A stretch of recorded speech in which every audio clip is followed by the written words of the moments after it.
In this video, we will explore what motivates player behavior in games, what drives their desires and goals, and how does that relate to human psychology. This week's episode is all about player drive.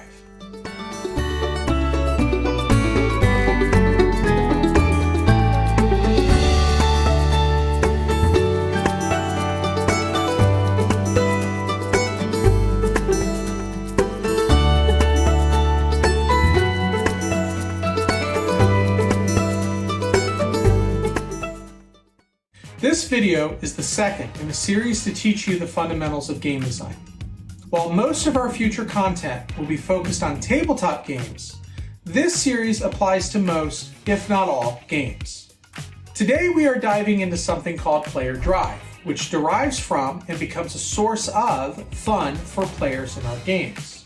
We're going to talk about what it is, where it comes from, how it relates to fun, and more importantly, how it relates to human psychology. From there, we'll learn how we can influence player decision making and how we can present opportunities to introduce fun into our games and experiences. In each video, I will introduce to you a new book or article to read and study. In this week's video, we will read The Structure of Story by Ross Hartman. The Structure of Story is, in my opinion, one of the best books that you can read.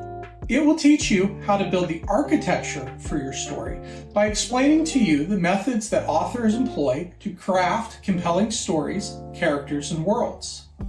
A link is in the description below if you'd like to check it out. This video is sponsored by Parallel Games. Parallel Games, Rebuilding Wonder. Your brand could be mentioned here instead. If you are introducing a new game or hobby product to the market and you are interested in sponsoring this channel, please reach out to us. We offer multiple options and packages for entrepreneurs and businesses of all types. Future spaces are filling up quickly, so please don't delay. Reach out to us by emailing us at retail@parallelboardgames.com. The Gentleman Game Designer is a brand new channel. Our ultimate goal is to bring wonder back into the world. To help us do that, please share this video with someone you think might be interested. Post it on social media, share it with your friends. Tell folks about what we are doing here and help us grow our community. If you like what you see here and you want to join in on the fun, check out our Discord channel in the link in the description below. If you are familiar with creative fiction and storytelling, you will be familiar with the concept of narrative drive, which is the chain of cause and effect that keeps the story moving forward. It is the thing that keeps you turning the page or sticking out for the next scene. We generate narrative drive to entice the audience, the passive observer to keep watching or to keep reading to see what might happen next.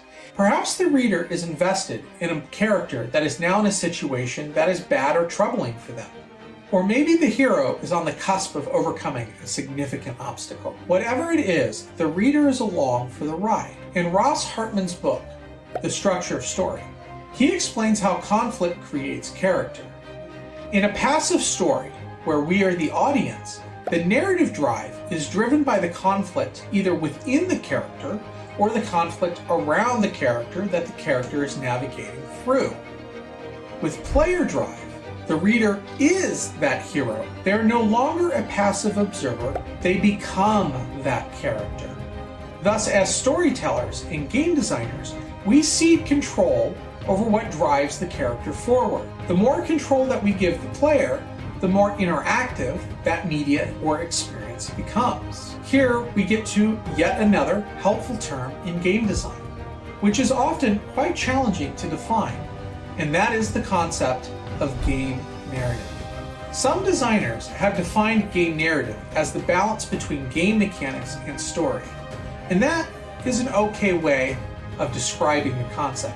But I prefer to think of it more like the balance between player drive and narrative drive. Player drive and narrative drive aren't always aligned. The more you allow these two concepts to diverge, the more open your world will become. Let's go back to passive storytelling. Now, you don't have to be a writer. Just think of a book you like. I'm partial to Neuromancer by William Gibson or The Name of the Wind by Patrick Rothfuss. Think about your favorite character from that book. How do they make decisions? How does anyone make decisions? If you come from a military or law enforcement background, you've probably heard of the OODA loop. The OODA loop is a fundamental form of decision making that trained professionals use to make better decisions in times of stress. It forces the observer to be mindful about how they process decisions as they make them. OODA stands for observe, orient, decide, and act. First, you observe your surroundings. What is going on around you? What is the reality of the situation? Then you orient. You place yourself in the context of your situation and your surroundings. What does this mean for me at this moment?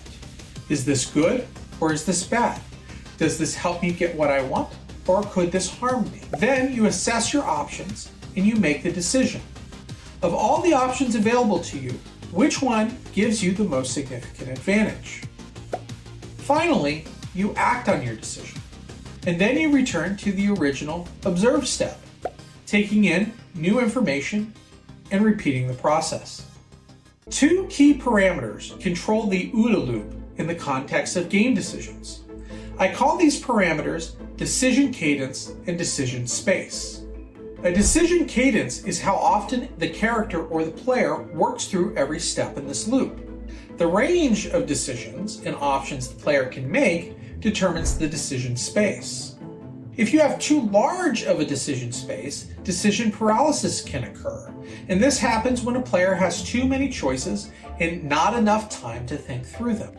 How often have you played a tabletop game where one of your friends took a really long turn and apologized like the entire time because they just couldn't make a decision? I know I've done it. I've been in that situation many times. Have you ever felt paralyzed by your choices in a game? Before we dig into this next section, I would like to give a big shout out to StarterSword, the Kickstarter Chronicles. StarterSword is not a real game, it's just a placeholder. But I could be talking about your new game or your new product in this time slot. We are looking for sponsors for the Gentleman Game Designer, and without your support, we would not be here. If you have a new game or hobby product that you'd like to promote, please reach out to us on our Discord server or email us at retail@parallelboardgames.com. The links are in the description below. In a few short weeks, we will be launching a Kickstarter campaign to help fund the Gentleman Game Designer. Please keep an eye out for that campaign and consider backing us when we launch. Thank you for your support. Now let's get back into it. To recap, the OODA loop stands for observe, orient, decide, and act. How often our players work through this loop is called a decision cadence. The range of decisions and options the player can make determines the decision space.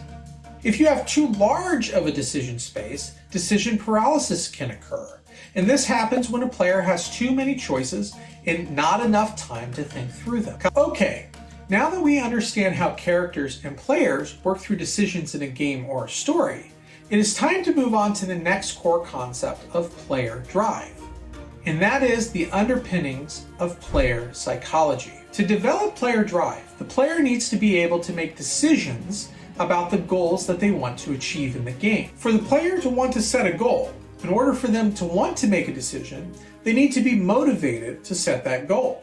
The primary motivation for player decision making is desire, and its inverse, aversion.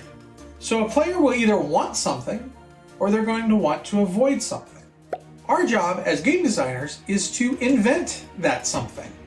In a game like Agricola, player drive is guided by a desire for growth and a loss aversion. As you progress through the game, you want to grow your family so that you can expand the size of your farm. But you also need to grow enough crops so that you can feed your family. If you've ever played Agricola, you will know the pain that comes from being unable to feed your people at the end of a harvest. That is the loss that you are trying to avoid. As a player, I desire to grow my farm, and so I desire to grow my family. I'm averse to losing points, and so I'm averse to putting myself in a situation where I cannot feed my family. I will repeat that, and I want you to listen closely because there's a game design secret hidden in what I just said. Listen closely. As a player, I desire to grow my farm, and so I desire to grow my family. And I am averse to losing points, and so I am averse to putting myself into a situation where I cannot feed my family. Did you hear those and so's? I want to do something, and so I need to do this other thing. I call this a desire chain. Players rarely make decisions in isolation. Usually, a chain of cause and effect leads to the root desire or aversion affecting how that player makes decisions. For example, if a player wants to join a guild, that guild might require specific equipment. And so, that player will go to particular places to earn that equipment so that they can join the guild. What is the process by which desire influences a player? First, the player must have a root desire guiding their goals. At the start of the game, this might simply be some character archetype. For example, you let the player choose a wizard, so they start in the Magic Academy, or they choose a hunter, and then they start at the Hunter Guild.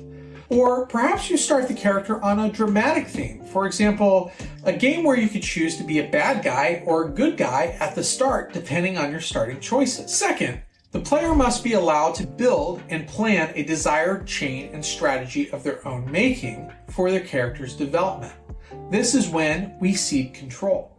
Think back to when you first played one of your favorite games. What desire did you have at the start of the game? And how quickly did the game give you opportunities so that you could desire other things too? How did what you desire and why did what you desire change over time? We must create opportunities to generate desire or aversion in the player to develop player drive.